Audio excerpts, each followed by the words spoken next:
السلام علیکم. امتیازی باتوں کی ایک اور ایپیسوڈ کے ساتھ میں ہوں امتیاز. کیا ہی اچھا ہو اگر ہم یہ سمجھنا شروع کر دیں کہ جو بھی حالات یا واقعات یا سچویشنز ہمارے ساتھ پیش آئی ہیں اس کی کسی نہ کسی حوالے سے ذمہ داری ہم پہ بھی عائد ہوتی ہے. کسی نہ کسی حوالے سے ہم بھی رسپانسبل ہیں کہ فلاں معاملہ ہمارے ساتھ پیش آیا ہے.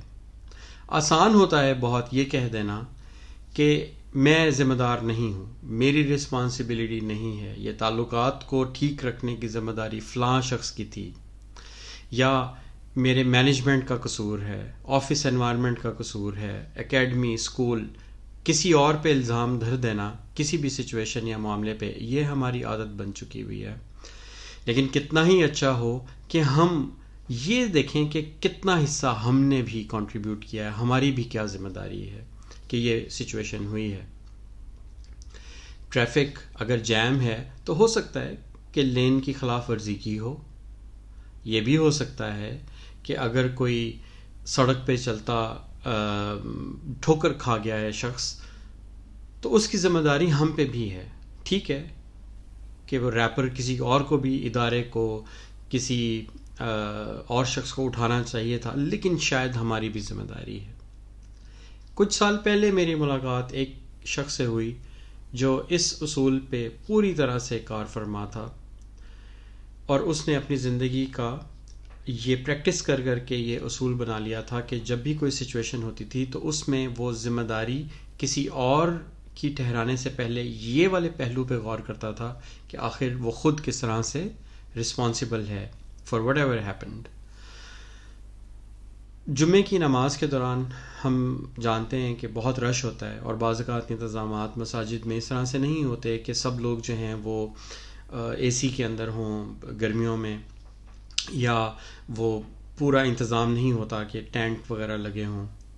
سائے کا بھی انتظام کبھی ہوتا ہے کسی جگہ پہ اور کسی جگہ پہ نہیں ہوتا. تو روٹین سے جب ہم آفس سے نکل کے جمعے کی نماز پڑھنے کے لیے جاتے تھے تو ایک میری آبزرویشن میں ایک شخص آیا جو میں نے نوٹس کیا کہ وہ جب سردیاں ہوتی ہیں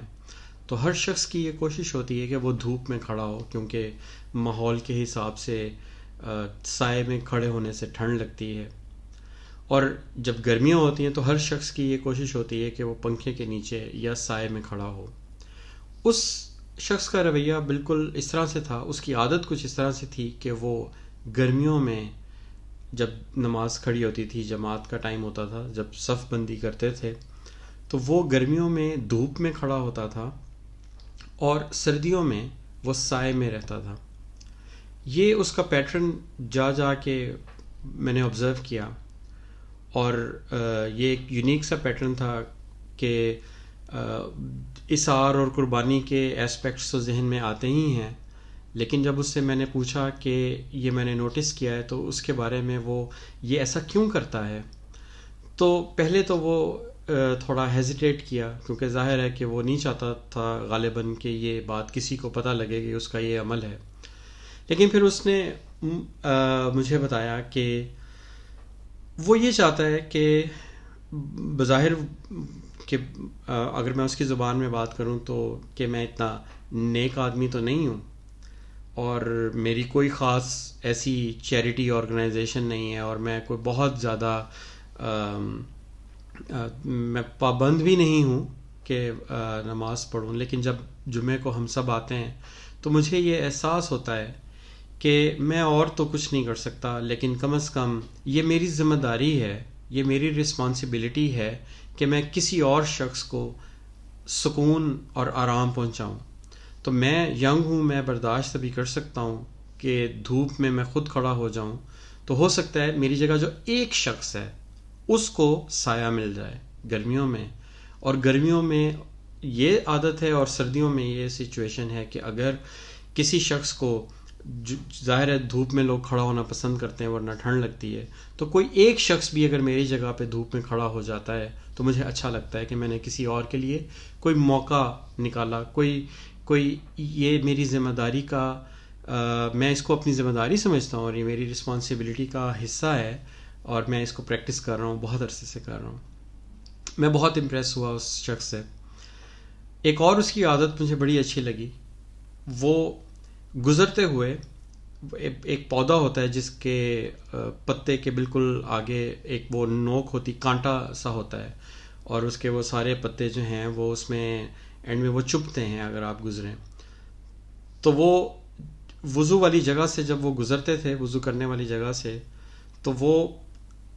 کچھ دیر کھڑے ہو کے تو اس کے جو کانٹے تھے ان کو وہ اپنی انگلی سے دباتا تھا اور اس کو وہ ہلکا پھلکا سا توڑ دیتا تھا تاکہ اس سے جو بھی لوگ گزر رہے ہیں وہ بازو کو نہ لگیں، وہ چبھیں نہیں. تو میں نے اس سے جب اس کے بارے میں بھی پوچھا کہ میں نے یہ نوٹس کیا ہے کہ تم اس طرح کرتے ہو، تو ہچکچاتے ہوئے اس نے اس کا بھی یہ کہا کہ اس نے کہا کہ دیکھو یہاں پہ یہ جو جگہ ہے گزرنے کے لیے لوگ پاؤں دھوئے ہوتے ہیں اور سلپ ہونے کے چانسز ہوتے ہیں، اور بعض اوقات اگر آگے سے کوئی اور شخص آ رہا ہو تو یہ ایک چانس ہے کہ شاید کسی کو وہ کانٹا چبھے. تو میری یہ عادت ہے کہ جب میں وضو کرنے کے لیے انتظار کر رہا ہوتا ہوں تو کھڑے ہو کے، میں اور تو کچھ نہیں کر رہا ہوتا، تو میں وہ کانٹے جو ہیں وہ ان کو دبا دیتا ہوں تاکہ وہ کسی اور کو تکلیف نہ دیں. اس نے یہ ساری باتیں کی اپنی احساس ذمہ داری کو سمجھتے ہوئے، اور اس نے اور بھی کچھ باتیں کی، کسی اور ایپیسوڈ میں اس کا تفصیلاً ذکر کروں گا. کہنے کا مقصد صرف اتنا ہے کہ یہ بہت آسان ہے یہ کہہ دینا کہ یہ اس کی ذمہ داری نہیں ہے. یہ اس کی ذمہ داری نہیں ہے کہ وہ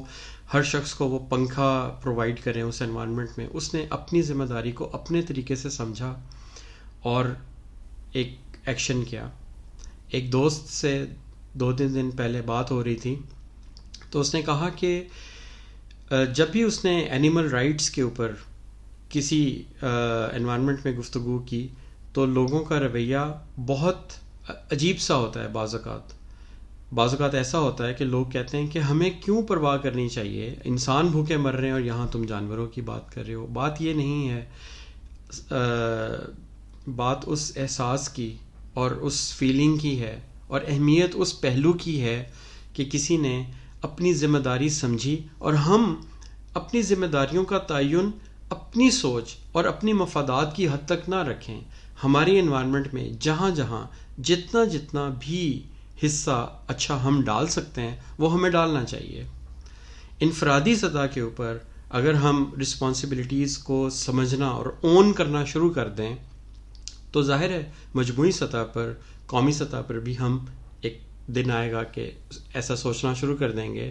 اور ایسا کرنے کا نتیجہ اور کچھ نہیں نکلے گا. معاشرہ اچھا ہو جائے گا اور معاشرہ، ماحول، ملک سب امتیازی ہو جائیں گے، اور ہمیں اس کی کوشش کرنی چاہیے. انشاءاللہ دوبارہ ملیں گے. اللہ حافظ.